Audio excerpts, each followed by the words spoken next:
Hello and welcome to Beyond the Bio. Today I am joined by a previous guest, which is Jeni Smith. Jeni, you may remember from episode 2, who was talking to us all about the benefits of networking and how to network. That episode has been downloaded a lot. It's actually the second most downloaded episode of the show so far. And I was thinking, with it being the new year, it would be great to have Jeni back on to really get into networking in 2024. So to look at the trends, to discuss how to set goals for networking, is that even possible, and to get some more hints and tips from Jeni. So let's get stuck in. So great to have you back. I've been wanting to get you back for a while because when I'm out and about chatting to people about the podcast, they often mention the episode that you were on, talking about all the essentials of networking. And we've said at the time that you must come back. So what better opportunity than to get you back? And with this episode being out in January, I think it's really cool to actually just have a bit of a focus on networking in 2024. Love it. Absolutely love it. Good to have you back. And yeah, I think a lot of people in January have that whole thing around setting goals. I'm going to have these resolutions and I'm going to do this and I'm going to do that. And business wise, it might be that if they're in a job that they want to go and find another one and they want to do a bit of networking around how to find opportunities. Or if they're a business owner, it might be just that they want to be a bit more out there and develop their network in all sorts of different ways to increase their business. So many reasons why people might want to focus on networking this year. Let's have a chat about all things networking in 2024. First off, do you think there are going to be any trends that we're going to see in networking? Is networking a trend-led industry? Yeah, I think like anything, like you said, this time of year, so on an annual kind of trend basis, usually after the summer holidays, so like September, October, and then beginning of the year, January, February, is when people go absolutely bonkers for networking events. They come back after the holidays, whether it's the summer or the Christmas, and they're like, right, what am I doing? I'm invigorated, or I've reset some new goals, like you said, and I want to get out there and start attending events. So it's super busy that time of year. It tends to then die off as people's stamina throughout the year kind of dies, and then it happens again.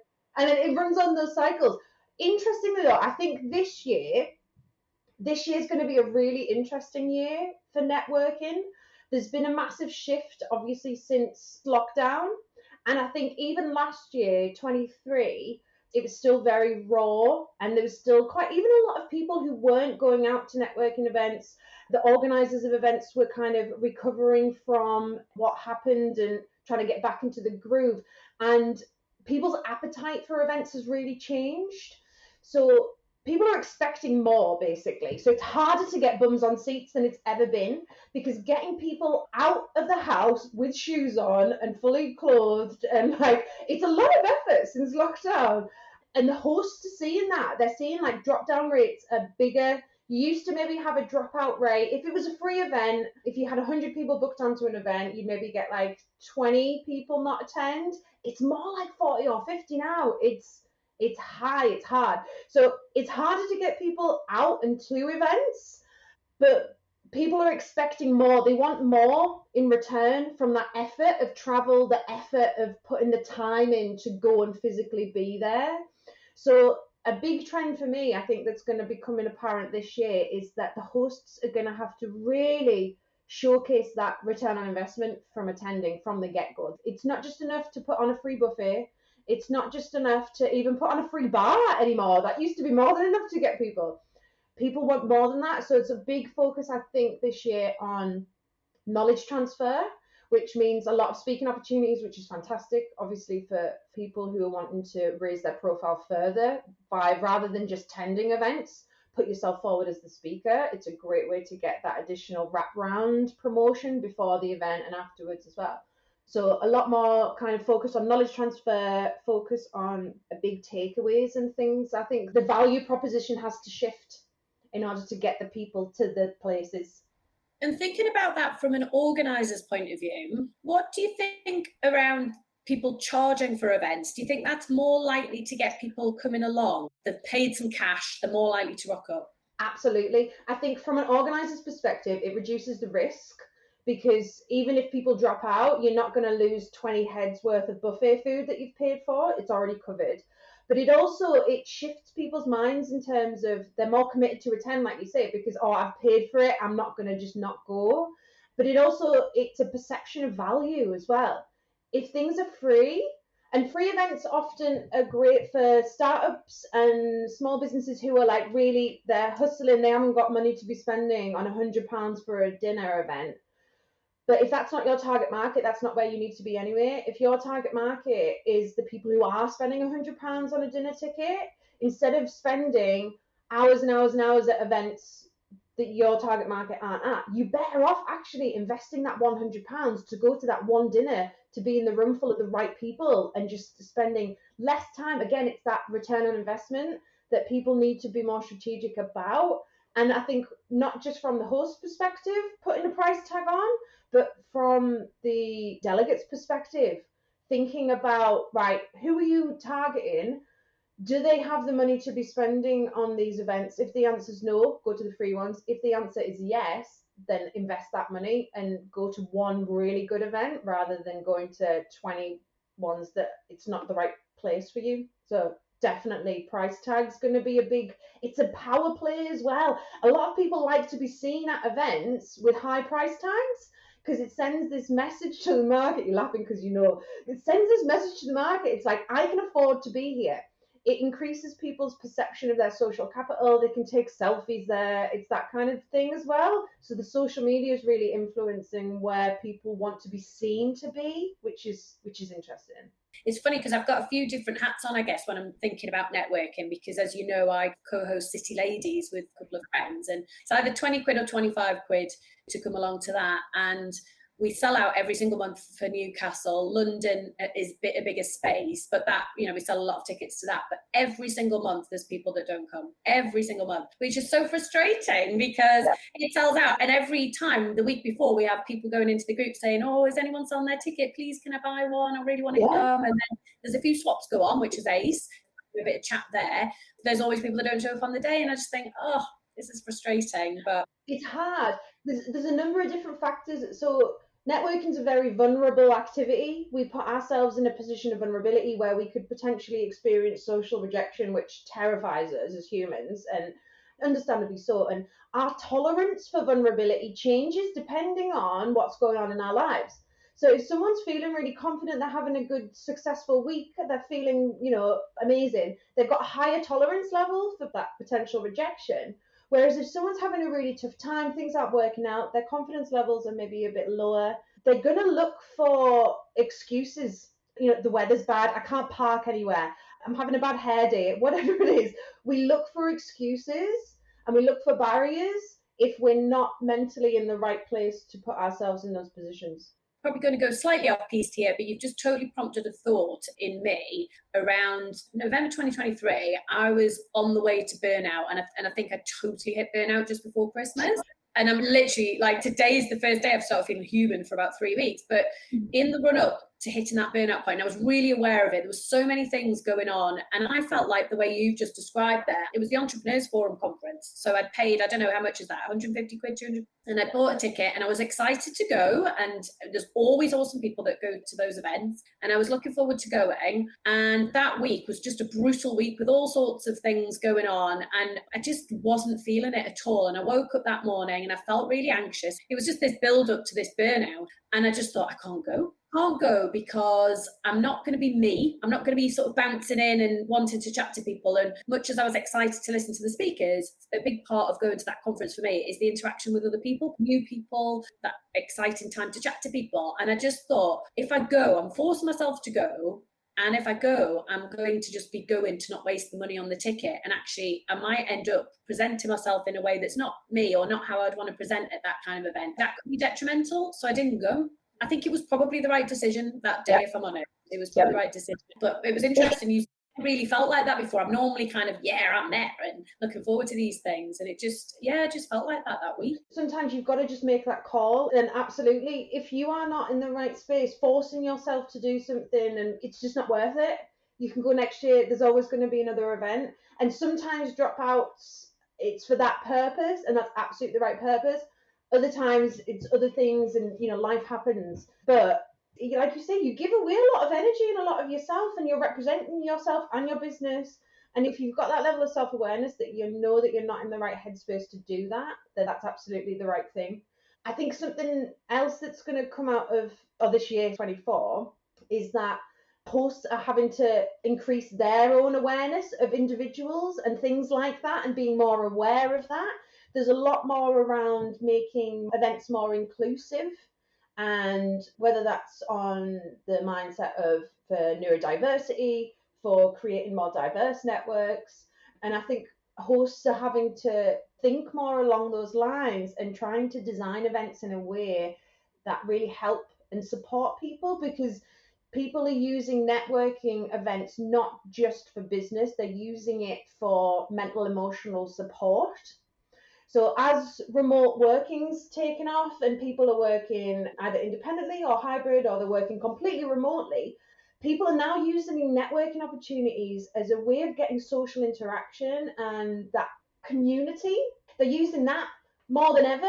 So I think we're going to see a lot more niche networks, where networks are being created. Obviously, you get women only events, even culturally, you get networks that exists within cultures. But I think there's going to be really like niche networks that start coming out, really specifically for specific people, where they can go and feel they're accepted before they even get there. If that makes sense. They feel they belong, because I think people are using networks in a very different way now, which is interesting.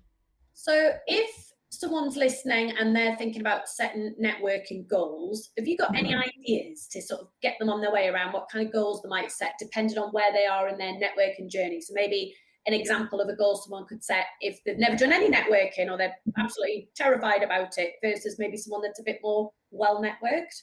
Absolutely. It's going to totally differ. And it depends on where they are in their business journey as well, in their career. Always begin with what your objectives are. So what do you want to get from attending events? Because as I said, there's loads of different things. There's business development. And if within business development, right, who are your clients? You've maybe got different target markets. Who are they? What do they look like? Where do they hang out? What kind of events are they going to be going to? Looking at the price of the event. Is it membership fee based? Is it open? All those different characteristics are going to be a really good indicator on finding the right events, especially when it comes to your target market. But also things like mental emotional support. So when it comes to things like that, looking for networks where you do feel you belong and people with shared characteristics is really important. I'd throw in a curveball to that. And on the opposite side, I'd say think about networking diversely, especially if you are more established in your networking journey. If you're just starting out networking, you've never been to an event in your life, then looking for ones where you feel you have things in common with people, it's going to be easier. Look at the topic or the theme. If you know the topic or theme quite well, or it's where you know your space, go there to start with, so you know how to interact and the etiquette, and you build up the confidence. If you're more confident in the act of going networking, then you need to think diversely. If you only go out and talk to people who know the same things as you, you're never going to learn anything new, and we're never going to spark innovation, and you're never going to find new markets that you can expand into. So going outside of your comfort zone and start attending events where you get to meet people who are so different to you. And like, I push myself to do this quite often. Like, I went to, through uni, I answered an email and went to like a full day horticultural workshop or something. I don't know. All my plants are from IKEA anyway. I haven't got a clue how to keep plants alive. But I went along and I'm like in my like pink coat and like, hi, and everyone's in like work boots. And I was like, I have no idea about any of this, but I do want to learn. So like, just excuse me if I ask a lot of questions. And I had the best day, and I learned so much stuff. And I learned a lot about environments in regards to growing plants that actually is really applicable to business, and it was really interesting. So going out and networking more diversely outside your comfort zone, that's where the real magic happens. That's where the innovation happens, the problem solving, taking solutions from other areas, whether it's agriculture or AI or whatever it is, and applying it into your business. That's where like the awesome stuff happens. So the diversity thing then, I guess, is a super thing for more experienced networks to be thinking about, just to mix it up and whatnot. I've got a question for you. that's related to, my own goals for this year. Totally set yet, because as I said, I've been totally ill over Christmas. But I want to have a bit of a year of no. So saying no to stuff and being super choosy about what I go to. So I think what you've already said, I think is valid around me evaluating, what I should be going to. But my query is this: whenever I go to anything, then quite often what will happen is someone will say, or someone will get in touch afterwards and say, we really should go for a coffee. Now, that is lovely sometimes. It's lovely a lot of the time, actually, to be fair.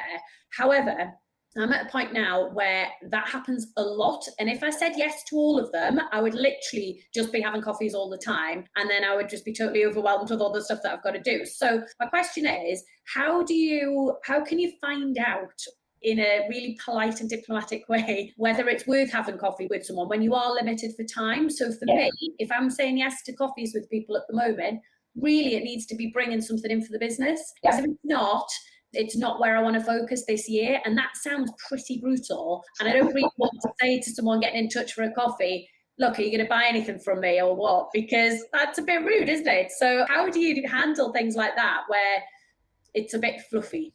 I know exactly what you mean.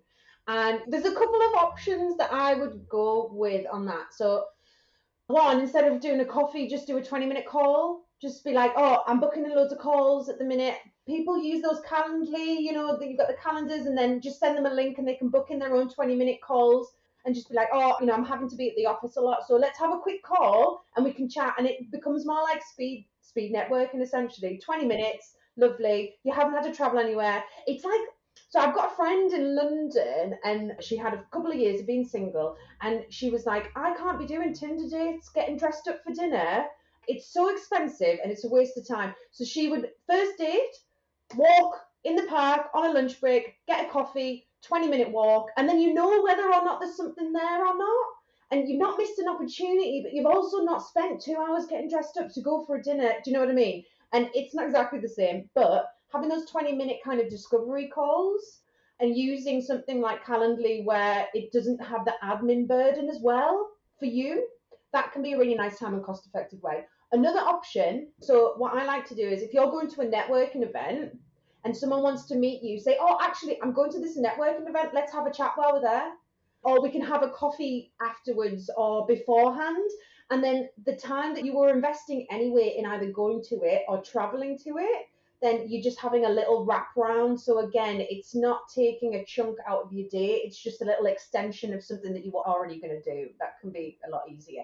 It's making better use of your time, really, isn't it? Because I've been really mulling this over lately, because sometimes I've gone for a coffee with someone because I fancy going for a coffee with them because they're good crack. And then it has actually turned into something business related. Yeah. So you just don't know. But my challenge this year is that I just haven't got the time to do those meetings without knowing there's some benefit to something that I'm working on. And it's really hard because that sounds quite cutting. And I think as well, when I think about when I was starting out in business and I was asking people for coffees because I wanted to pick their brain, and a lot of people were very kind to me. So you want to give that back and you want to pay it forward. But it is. And especially on the topic of like burnout and stuff, you need to keep your time and energy safe, but you also want to keep those doors open, because going for a coffee is networking. That's networking. Having lunch with someone's networking. You're nurturing relationships.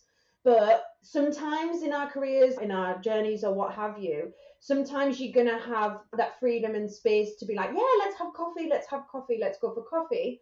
Whereas other times you're like, actually, at the minute I can't, but let's have a 20-minute call. We can jump online, tell me what you're up to.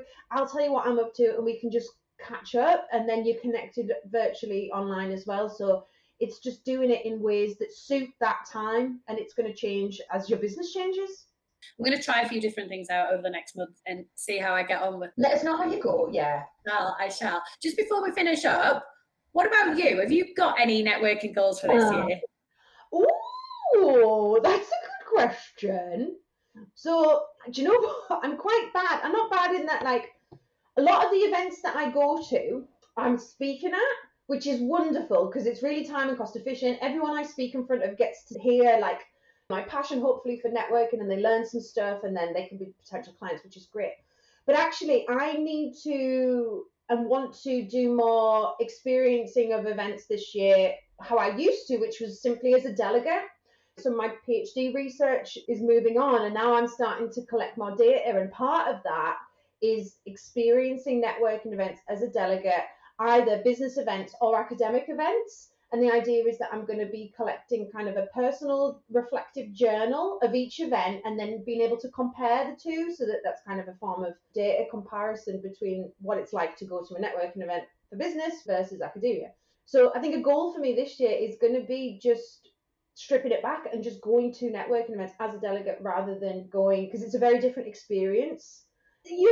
Hosting an event versus just attending an event, very different experience. I know a lot of people who have hosted events for years who cannot attend other people's events as a delegate because it scares the bejesus out of them, because they feel like they've lost their identity and their like kind of purpose. So it's a different experience that, again, that's going to be one of my goals this year. Do more of that. Nice, I like it. And tell us a little bit about NetKnow before we finish, just in case anyone's coming across you for the first time. Well, welcome. Hello, welcome. NetKnow is all about helping people network smarter. So I create networking strategies for people, for businesses. I teach networking skills to organizations, to academics, to individuals. I work with people to help them improve that return on investment from networking. And yeah, I just love it. A bit obsessed with it. Awesome. And we will pop a link to that in the show notes so that you can use that to find some events to go to and some tips and advice, etc. So awesome. Thanks so much, Jeni. Thanks, Sophie. Thank you for listening. If you're serious about growing your profile, take our free profile assessment quiz to see where you're at right now and get hints and tips on how to improve your score. You'll find the link to the quiz in the show notes. If you've enjoyed the episode, it would be mint if you'd subscribe, like, and leave a review. See you next Monday.